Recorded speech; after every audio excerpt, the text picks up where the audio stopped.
ยิ่งครับผมสวัสดีเจเจแล้วก็ขอแสดงความนับถือลุงหนานพ่อน้อยหนุ่มผาจ่อคนรูปหล่อตัวยขอเจริญพรคณะสัตยาติโยมศรัทธาสาธุชนคนดีเฮาทุกท่านก็มาแถมแล้วเนอะรายการสารธรรมก่อนนอนซึ่งถ้าตามปกตินั้นเวลานี้ก็จะเป็นรายการดำเนินรายการโดยหลวงพ่อพระเดชพระคุณหลวงพ่อปฏิภาณธรรมทินพระเดชพระคุณหลวงปู่พระเดชพระคุณหลวงปู่ปฏิภาณธรรมทินหรือว่าหลวงปู่ดอยวัดม่อนจอมพออำเภอเวียงป่าเป้าจังหวัดเชียงรายแต่โดยช่วงนี้ตั้งแต่วันที่1ไปต้นมาก็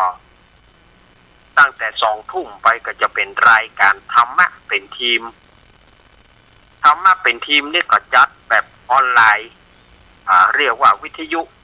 ฮอตไลน์ออนไลน์คือเป็นกลุ่มของพระสงฆ์ที่เปิ้นจะจัดเล่าเทศน์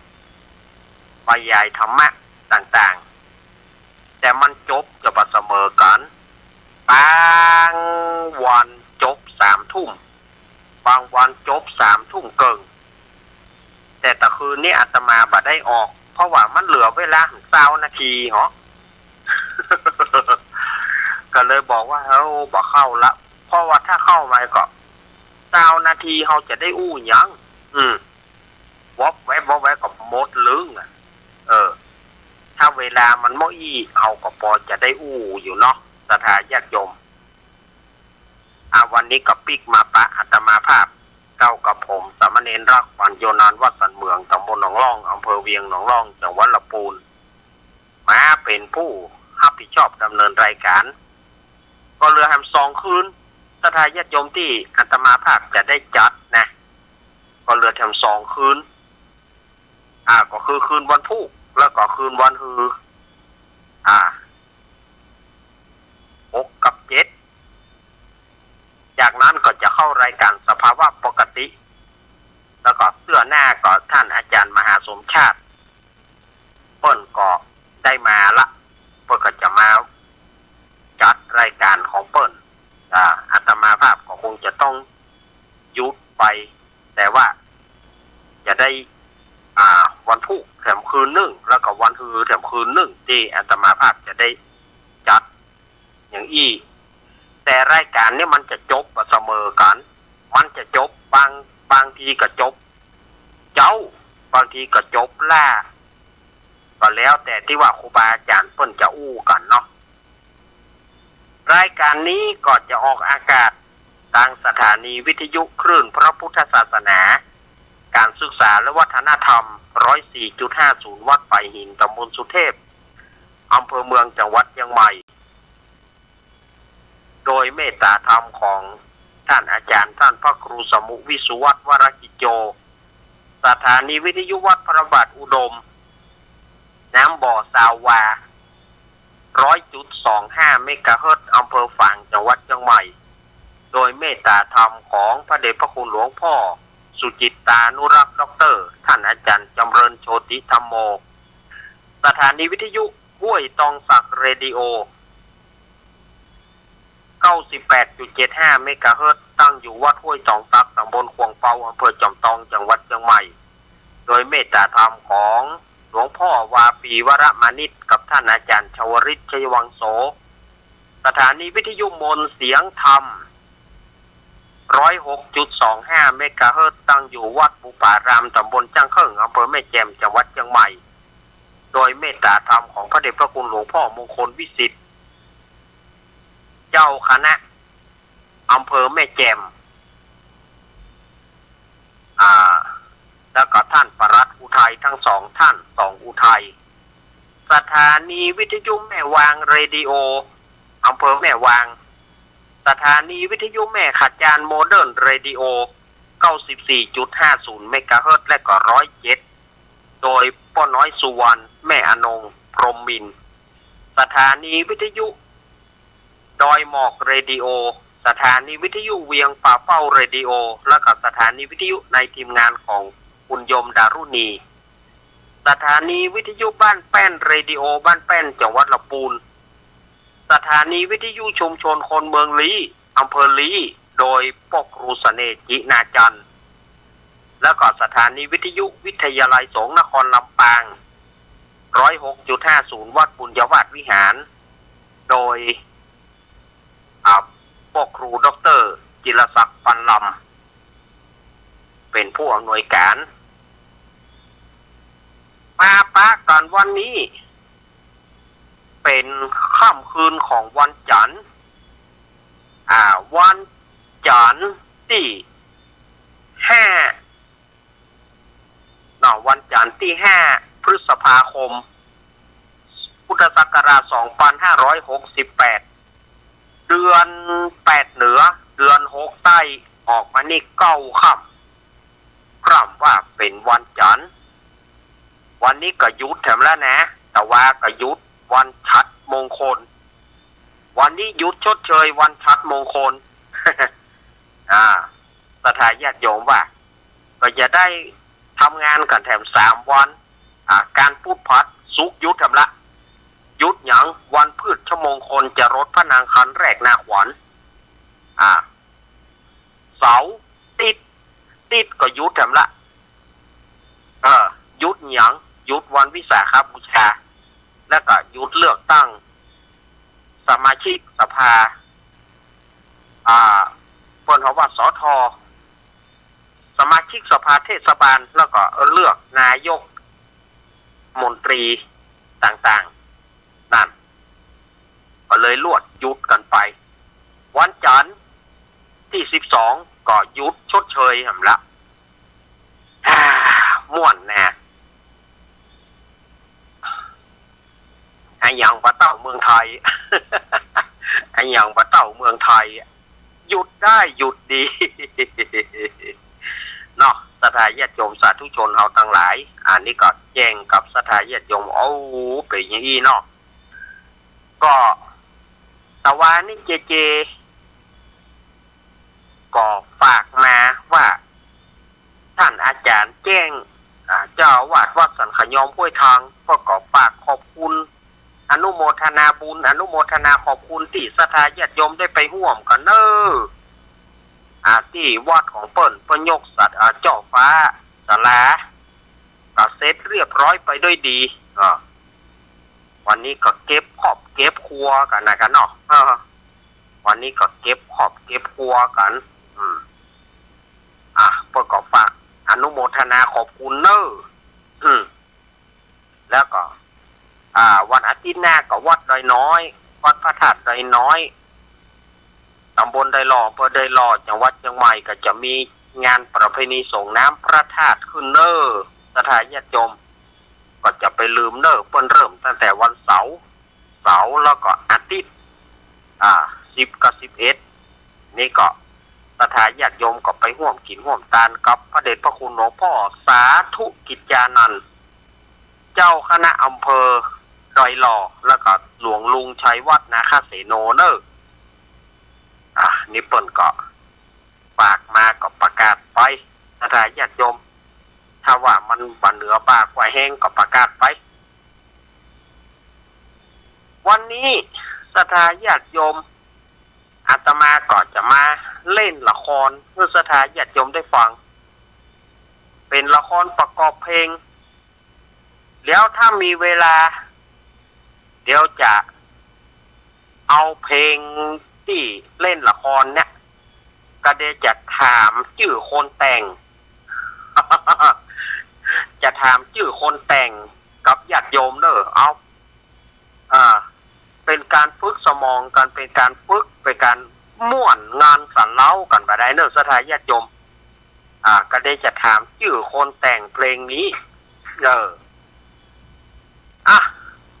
ต่อไปกับปะลุงอ้ายแล้วก็สหายคณะลุงอ้ายและสหายเนาะชาววัดยิงโย่คุณผู้ฟังที่เขายกลุงอ้ายมาแถมเย้าโย่ โ มาเยี่ยวมาเยี่ยว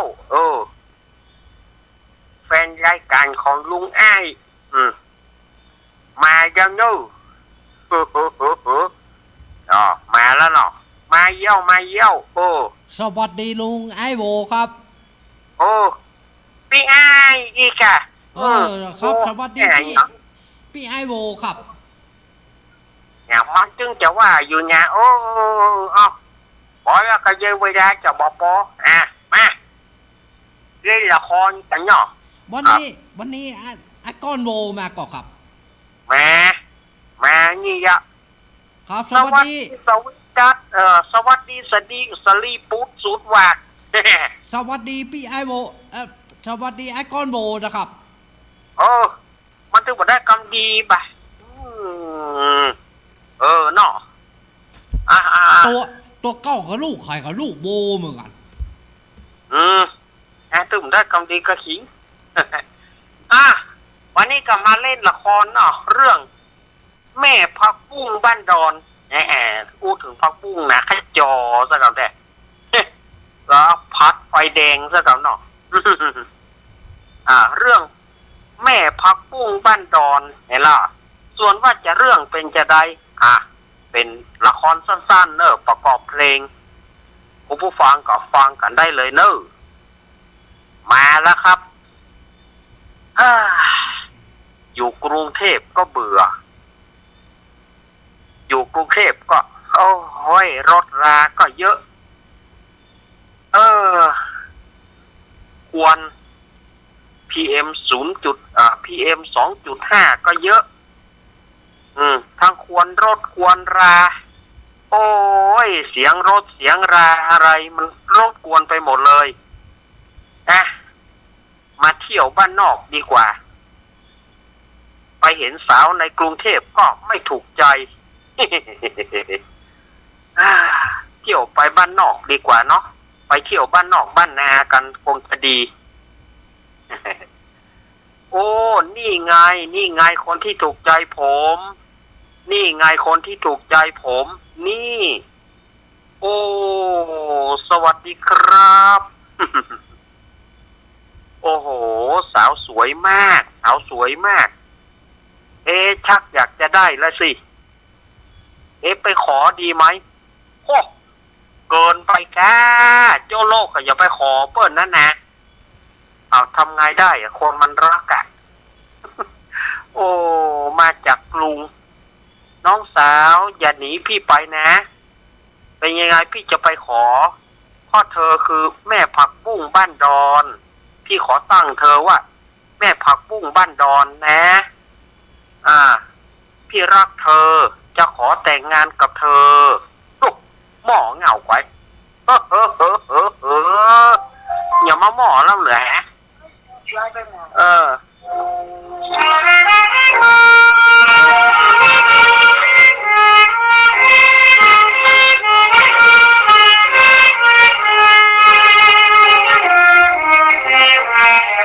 ได้มาหาเจอน้องรูปทองบ้านนา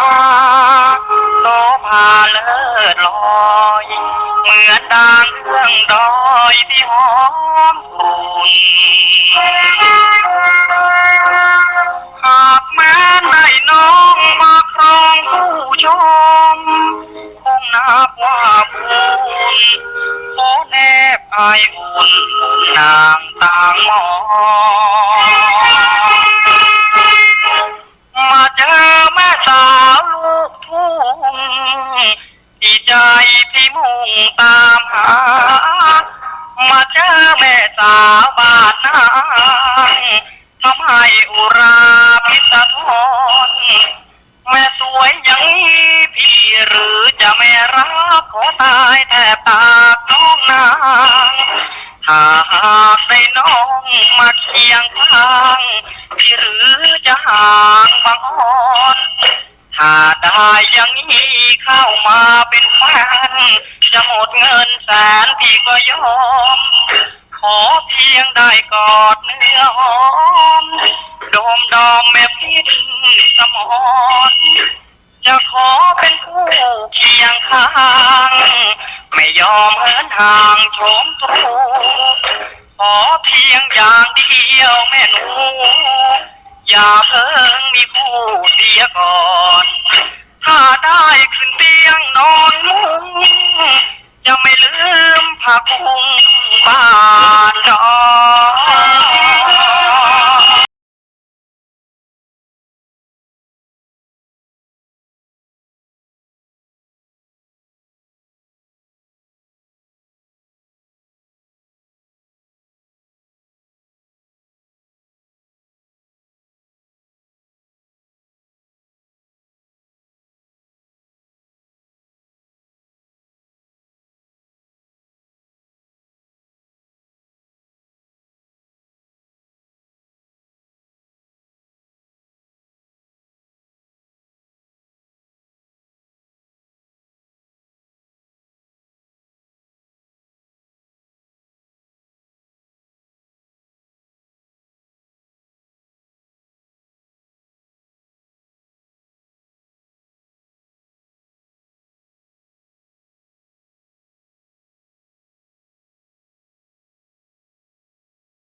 โอ้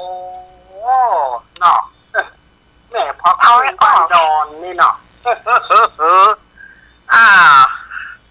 เป็นเล่นละครสั้นๆกันเนาะเพราะว่าเวลาชั่วโมงหนึ่งนี่มันกำเดียว มันกำเดียวมันก็จบละศรัทธาญาติโยมว่าเล่นกันเอาม่วนเนาะอาตมาจะถามศรัทธาญาติโยมก็เดี๋ยวอย่าเปิดสายแล้วนะถ้าเอาบอกเปิดสายกับเวลามันจะประทานให้ศรัทธาญาติโยมได้ตอบกันเป็นปัญหาที่อาตมาจะถามว่าเพลงแม่พักบุ้งบ้านดอนจากการขับร้องของสมนึกนินเขียวแต่ถ้าอู้ถึงสมนึกนินเขียวนี่ศรัทธาญาติโยมบอกรู้จักแต่ถ้าอู้ว่าไพรวันลูกเพชรศรัทธาญาติโยมรู้จักเพราะว่าชื่อแท้ๆของไพรวันลูกเพชรเนี่ยก็คือสมนึกนินเขียวมีเพลงเสียงจากไพรวันมีเสียงเพลงแม่พักบุ้งบ้านดอนมีเพลงอย่างก็คำเตือนของพี่มีหลายๆเพลงในชุดนี้โดยแล้วก็รวมถึงเนี่ยแม่พักบุ้งบ้านดอนนะอาตมาจะถามศรัทธาญาติโยมวันนี้จะเปิดสายกันจะเปิดสายเฮ้นะวันนี้มาก่อเวลามันขอบปัตตาได้หรือวันนั้นเล่นไปน้อยเดียวจบแล้วอะ วันนั้นเล่นน้อยเดียวจบว่าธรรมโมสังโฆวันนี้หนักหน่อยอาตมาภาพจะถามเนาะเรื่องเพลงนี้ศรัทธาญาติโยมรู้จักแล้วนะชื่อเพลงว่าแม่ผักบุ้งบ้านดอนของไพรวันลูกเพชรหรือว่าชื่อแท้ๆก็คือสมนึกนินเขียวแต่เสียชีวิตไปแล้วสำหรับไพรวันลูกเพชรนี้อาตมาจะถามว่าเพลงแม่ผักบุ้งบ้านดอนเนี่ยไผ่เป็นคนแต่ง เพลงที่อาตมาเปิดไปตะกี้เนี่ยนะไผ่เป็นคนแต่งไผ่เป็นผู้แต่งคือไพรวันลูกเพชรท้องอาตมามีช้อยให้เลือกอยู่4ช้อยเนอะ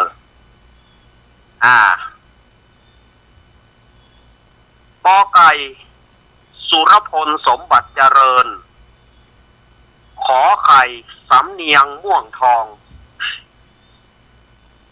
คอควายไพบุญบุตรขันงองูครูปอชื่นประโยชน์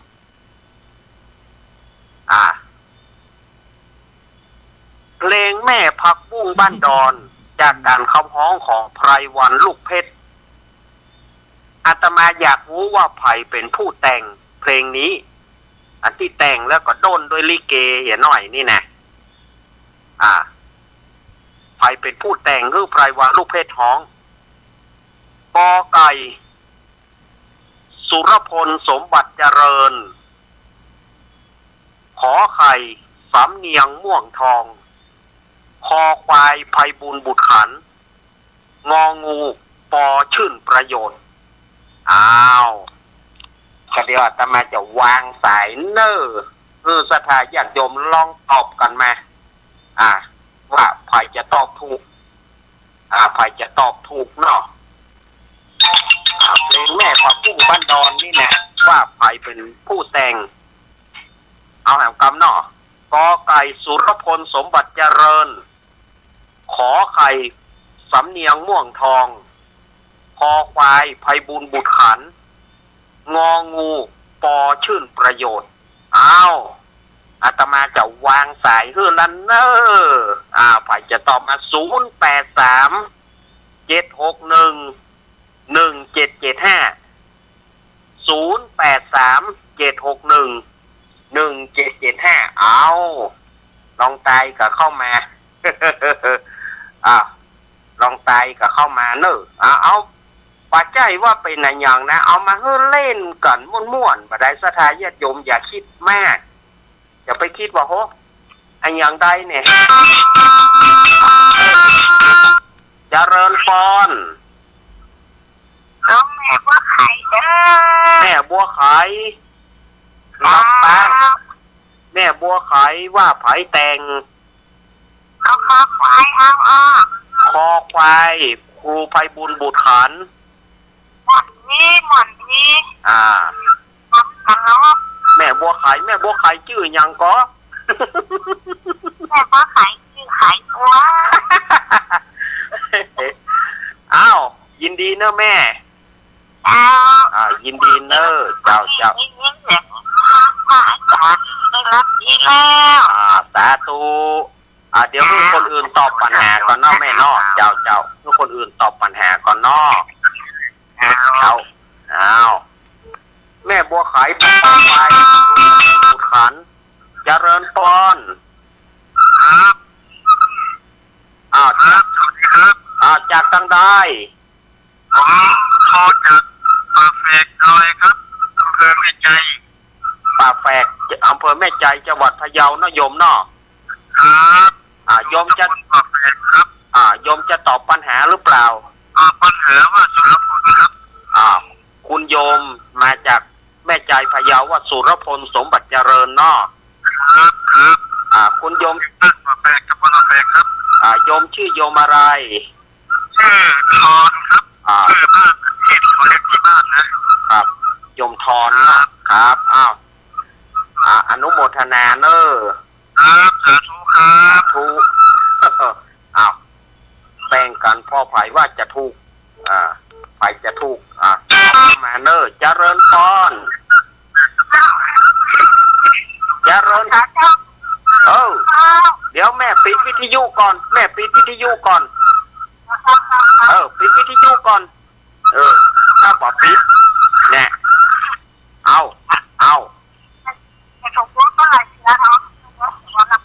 แม่สมบูรณ์บ้านไร่ศิลาทอง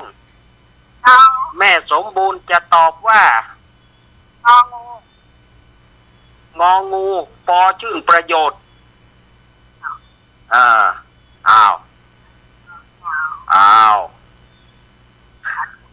สาธุเดี๋ยวก็ฟังเฉลยเนาะเจ้ายินดีเนอะแม่สมบูรณ์แม่สมบูรณ์แน่ใจหรือ แม่สมบูรณ์วางสายนี่จิมวางสายจิม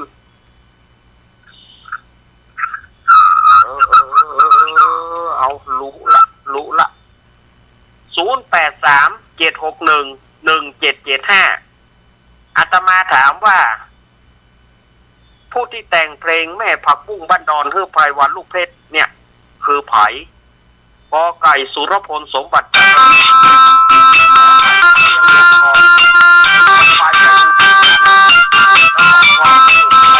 ประโยชน์เจริญพรแม่โทรจาก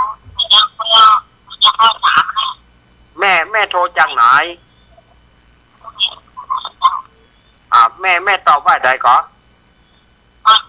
พ่อคอควายครูไพบุญบุตรขันแม่ยังก่อนแม่พิสมัยแม่พี่สมัยป้าใจเสียงพัดลมอีแม่ดังเสียงพัดลมอีแม่โว้ว่าอ้าวไม่แพ้เจ้าอ้าวมาใครจะตอบแทนเลยเจริญปอนติดแล้วเอา1 2 3มาใหม่มาใหม่มาใหม่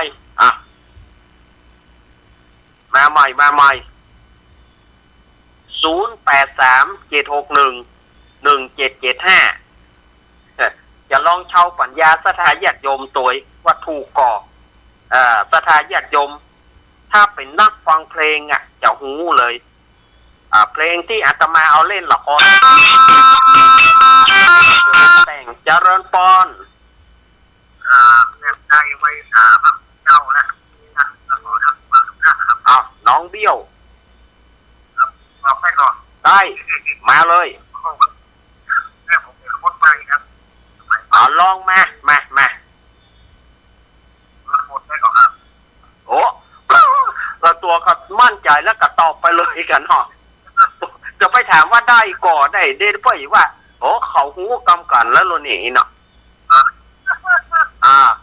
แต่ว่าสุรพลสมบัติเจริญหนูง่ายมาเฉลยเนาะกันเดียวกันไง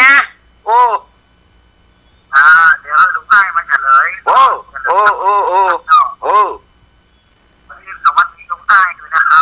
สวัสดีเนอะน้องเบี้ยวเนอะเดี๋ยวมานัดหนูง่ายที่จะถึงบ้านกี่โมงครับมานัดไปบ้านกันไปเผื่อก็เข้านอนแล้ววันนั้นหนาวประเดี๋ยวนี้มันร้อนเอายินดีเนอะขอบคุณครับไว้กันนัดเลยครับขอบคุณน้องเบี้ยวมาถามเขาเดี๋ยวเพิ่งกับว่าเขาหูกันนะกันเจริญปอนก็ได้เจริญปอนสมัครกันเล่นอันนี้จากไหนไม่อุ้ยอินกะจากที่ฝั่งเพื่อนอำเภอฝางอำเภอฝางโยมแม่หยังแม่ดาตอบว่าสุรพลสมบัติเจริญรอกำเดียวเนาะรอกำเดียวสวัสดีครับสวัสดีเจ้ายินดีเนอะอาตมายังบอกด้วยนะสาธุแม่ดานี่เปิ้นมาใหม่เนาะเนี่ย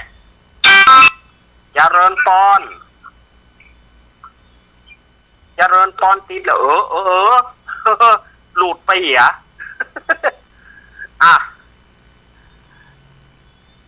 ฟังเจริญปอนสวัสดีจากไหนแม่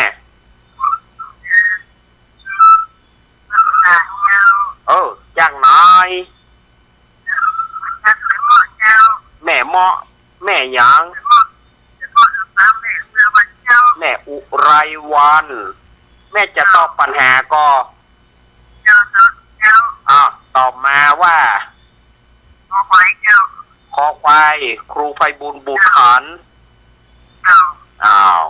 ยินดีเนอะ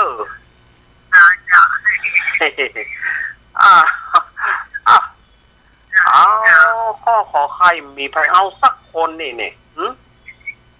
เอาโยมแม่วางสายให้จิมโยมแม่กดวางให้จิมเจ้ากดวางให้จิม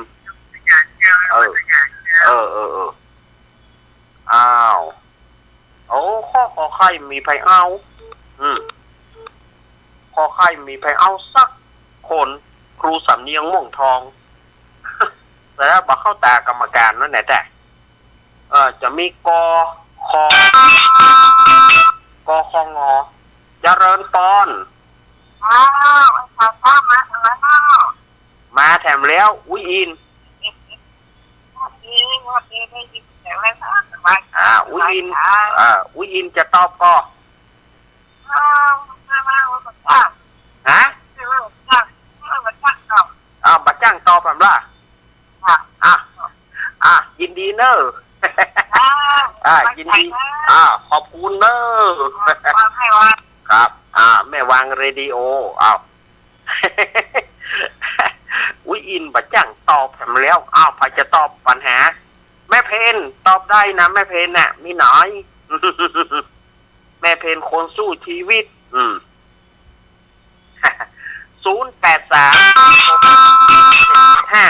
เจริญปอนแฟนพันธุ์แท้มาแล้วแฟนพันธุ์แท้ม่วนดีนะครับก็ทำรายการม่วนขนาดนี้ครับแฟนพันธุ์แท้จะตอบก็ผมมาตอบนะครับมาตอบผม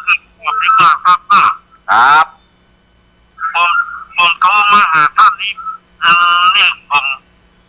บอกว่าผมจะเตียวขึ้นดอยนะครับจะเตียวขึ้นดอยเนาะ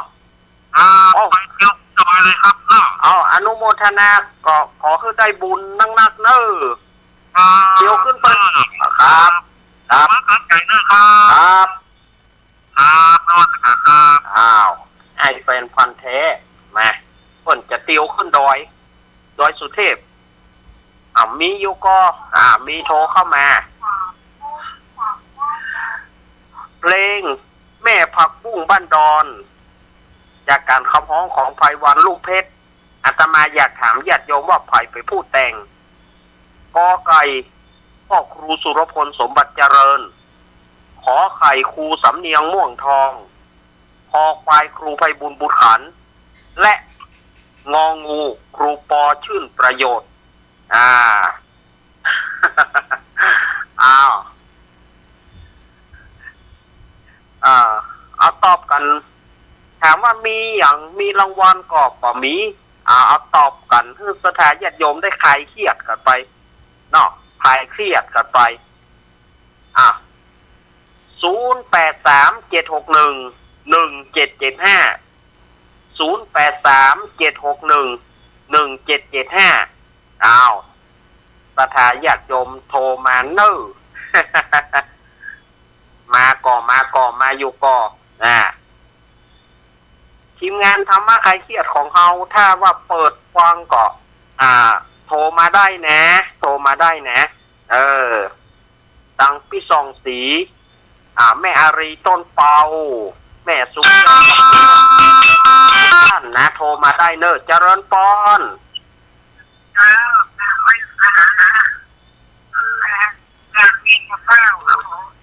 เบียงด้วยข้อขอไข่นะคะแม่ยังไม่ประสงค์จะออกแนว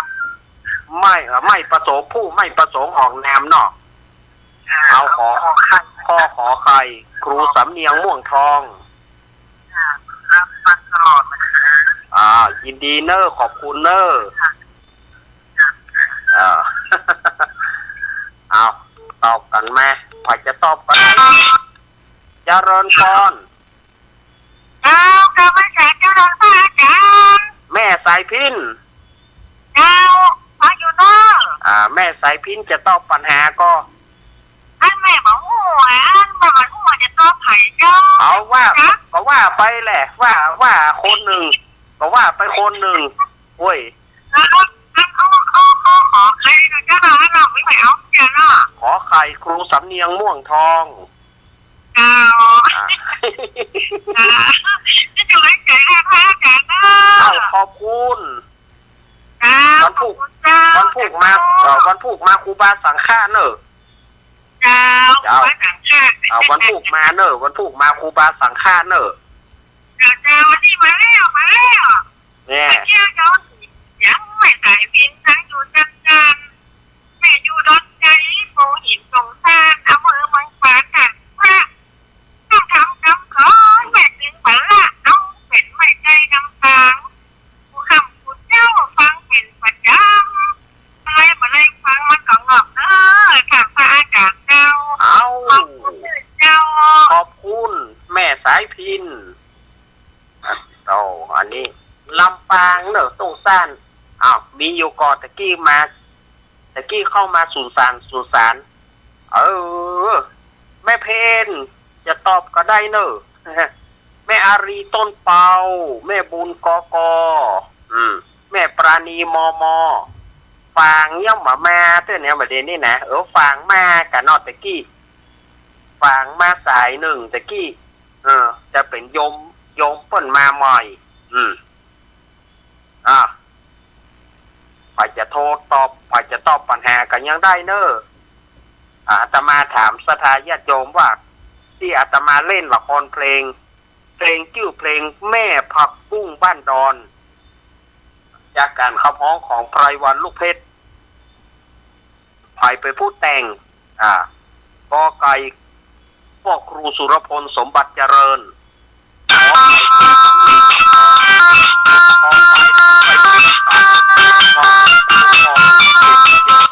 เจริญปอนจากทางใดแม่เมืองเป้าแม่อุไรเหมือนกันเนาะ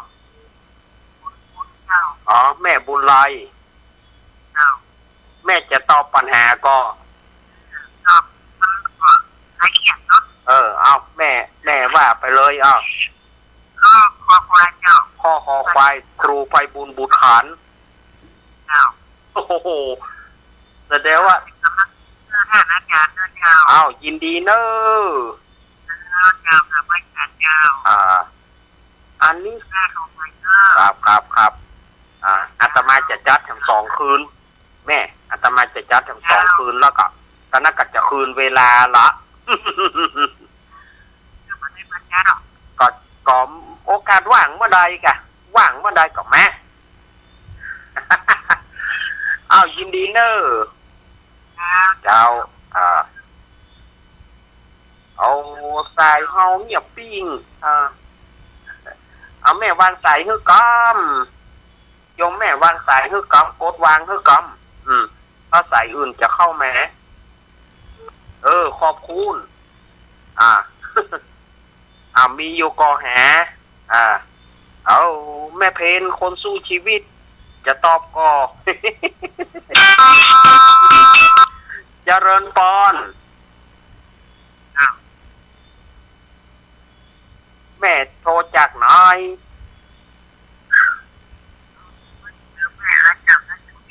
แม่สุพิษแม่ย่อยสันซาแม่สุพิษตอบข้อขอไข่ครูสำเนียงม่วงทองแม่สุพิษว่าถูกป้ากันทำนะป้ากันทำ2 คืนแม่ว่าเป็นยังแม่สุพิษมาแม่แม่สมพัฒน์แม่สุพิษมาละแม่สมพัฒน์แม่จะตอบก็ เอาแม่สถาญาติโยมเนอะกำลังฟังรายการสารธรรมก่อนนอนนะวันนี้เอาสถาญาติโยมคลายเครียดกับสถาญาติโยมกับภัยสถาญาติโยมได้ตอบปัญหากันม่วนแม่กรฟังอยู่หรือเปล่าแม่กรแม่พรป่าเศร้านะไอ้พงป่าซางพ่อหลวงพงไอ้พงป่าซางโทรมาเนอะไอ้พงเนอะโทรมาตอบเนอะไอ้เอกพะเยาไอ้เอกพะเยามาตอบปัญหาอาตมาถามไปว่าเพลงแม่ผักบุ้งบ้านดอนเนี่ยของไพรวันลูกเพชรเนี่ยใครเป็นผู้แต่งข้อกอไก่พ่อครูสุรพลสมบัติเจริญข้อขอไข่ครูสำเนียงม่วงทองคอควายครูไพบุญบุตรขันแล้วก็งองูครูปอชื่นประโยชน์เนาะไปจะตอบ แต่พอตอบปัญหาเพลงนี่มาตั้งอื่นหมดตั้งเฮาเงียบปิ้ง โอ้ท มีรางวัลเกินนี่เนาะตะพ่องว่าถ้ามีรางวัลเกินถ้ามีรางวัลนี่จะตอบทันทีทันใด ภาคนี้แม่เฮ้ยมันมีรางวัลอย่างเอาตอบกันเอาม่วนเล่นกันเอาม่วนมาได้แม่เฮ้ยมีก็มีโทรเข้ามาเนอะอาจจะตอบปัญหาก็น้อมเจริญปอนเนอร์อาตมาถามตะกี้แล้วนะยังบัดเฉลยเตื้อใกล้จะหมดเวลาเพื่ออาตมาจะเฉลย เจริญปอนเอาเล่นบอกม่วนมาได้ก็นั่นนะกะน้องเบี้ยวเนาะว่ามันจะเอาขนมเนาะคนละอันแต่จะลูกวางภาษาไอ้ต้องปัญหาได้ขนมจ๊อกไปเลยเนาะเล่นมาได้เด้อต้องลงเด้อมาเด้อครับครับเล่นมาได้ต้องไก่ก็ได้ถ้าตัวลูกปังมาโดยกันได้ครับผม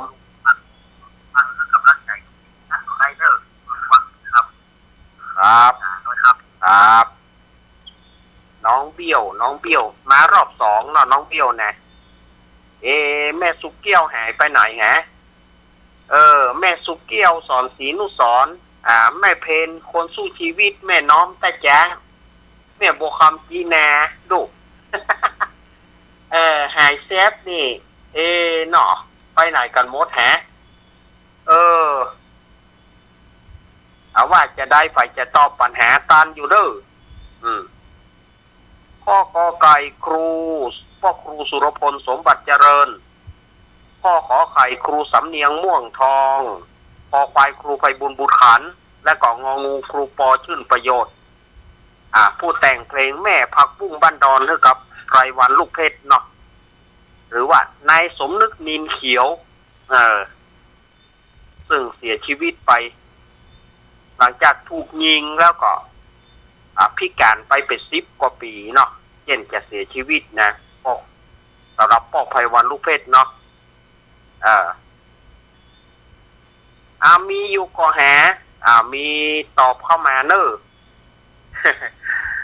วันนี้อย่างมาแปลกก็บ่ได้แปลกนะตั้งใจว่าเอามาเล่นกันเอาม่วนมาได้สถายะจมบ่ได้มีเจตนาที่จะอันอย่างเอามาเล่นกันม่วนๆคลายเครียดคลายอารมณ์เสื้อเขาโคตรเรื่องนั่นเรื่องนี้มาเสื้ออารมณ์ขุ่นเคืองโคตรเรื่องนั่นเรื่องนี้ฟังกันเนาะเจริญปอนแม่กอนแม่คุณสำเนียงม่วงทองแม่กอนตอบพ่อขอไข่ครูสำเนียงม่วงทองโอ้วันนี้แม่กอนมาละพอดีได้ยินมาจากข้างนอกเป็นกำลังใจขอบคุณแม่กอนครับแม่กอนตะมนเขยกลางมาแล้วดอยน้อยพัฒนาเจริญปอนแม่จะไปยมจะไปโกดมันแกไปโกดพักสายเปิ้นอย่างแน่รู้แล้วก็รู้ติแต่ละโกดแล้วไปโกดพักสายเปิ้นนี่ฮับสายแล้วไปโกดตัวพักเปิ้นนี่ไปได้ความจะได้รู้แล้วหมีสายที่มาตืดๆตัวมาหมีแล้วไปมดจำเป็นต้องโกดขว้างมดมาใหม่เนอะมาใหม่ทำสายเดียวได้จะเฉลยละแล้วก็จะลวดลาละเอาเวลาเดือน3 นาที2 นาทีเกินนี่เถอะ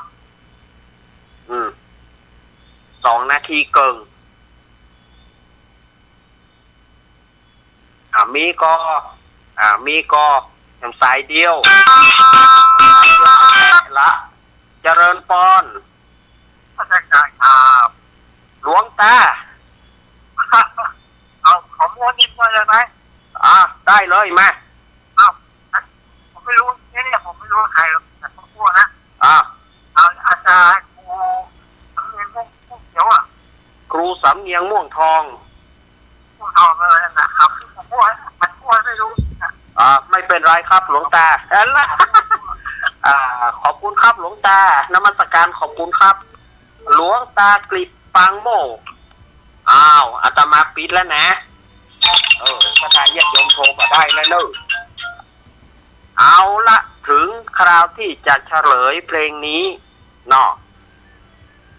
เพลงที่อาตมาเอามาเล่นเป็นละครตะกี้ชื่อเพลงว่าแม่ผักบุ้งบ้านดอนจากการขับร้องของป้อพไรวันลูกเพชรหรือว่าป้อสมนึกนินเขียวนี่นะ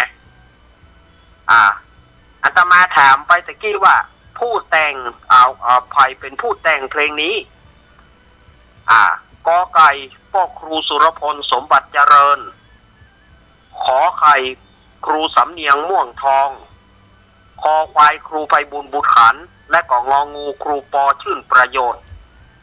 คำตอบที่ถูกต้องคือป้อครูสุรพลสมบัติเจริญเป็นผู้แต่งเพราะว่าป้อไพรวันเนี่ยไปอยู่กับวงดนตรีของป้อครูสุรพลแล้วก็พอดีจะไปเล่นดนตรีอยู่ไปเล่นดนตรีแล้วก็ไปพักที่โรงแรมแห่งหนึ่งเพลงนี้เนี่ยป้อครูสุรพลกำลังจะไปอาบน้ำพอไปอาบน้ำก็มานึกขึ้นมาก็แต่งเพลงนี้ขึ้นมาทันทีแล้วก็มาฮ้องไพรวันมานี่หน่อยไพรวันมานี่หน่อยมาหาพี่หน่อยแล้วก็เขียนอาบน้ำเสร็จก็ฟังเขียนแล้วก็เอาเข้าห้องอัดทันทีเข้าเล่นดนตรีทันทีทันใดนักดนตรีก็งงเหมือนกันแต่ก็ผ่านไปด้วยดีแล้วก็เข้าอัดเป็นเพลงที่เขาได้ฟังกันชื่อเพลงแม่ผักบุ้งบ้านดอนนี่นะพ่อครูสุรพลเป็นผู้แต่งเนาะพ่อครูสุรพลสมบัติเจริญเป็นผู้แต่งเอาแล้วสถาญาติโยมเหยมาเวรถแปลว่าหมดเวลา หมดเวลาทำแล้วงานนะอันนี้ก็จะไปลืมเนอะงานวัดพระธาตุดอยน้อยของเราก็จะเริ่มวันเสาร์แล้วก็วันอาทิตย์เนอะที่10แล้วก็วันที่11สถานญาติโยมก็มาทำบุญกันเนอะโดยฝากประกาศมาโดยพระเดชพระคุณหลวงพ่อสาธุกิจจานันท์เจ้าคณะอำเภอเดยหล่อแล้วก็หลวงลุงชัยวัฒนาคาเสโนหรือว่าตุลุงนันตุลุงยองอันเป็นพ่อครูเก้าพ่อครูเง่าของอาตมาภาพไปนมัสการหลวงพ่อนมัสการหลวงลุงเนอเอาละสถานญาติโยมต่อจากรายการอาตมาก็เป็นรายการสารธรรมกับเสียงเพลงดำเนินรายการโดยลุงแนนเป็นลำดับต่อไปเนาะสถานญาติโยมไหว้พระก่อนลาเนอะกราบพระพร้อมกันกราบ1กราบ2กราบ3อรหังสัมมาสัมพุทโธภะคะวาพุทธังภะคะวันตังอภิวาเตมิกราบสวาคาโตภะคะวะตาธัมโมธัมมังนะมัสสา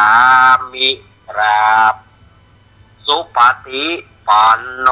ภะคะวะโตสาวกสังโฆสังฆังนะมามิกราบสถานญาติโยมกราบพระแล้วคืนนี้หลับดีฝันดีตื่นมาพบแต่ความดีพบแต่โชคแต่ลาภเหมือนกันจูผู้จูคนเนออะ พิวาตานาสีริสานิจังวุธาปัจจายิโนจัตตาโรธรรมาวัฏันติอายุวันโนสุขังพระลังขอเจริญพร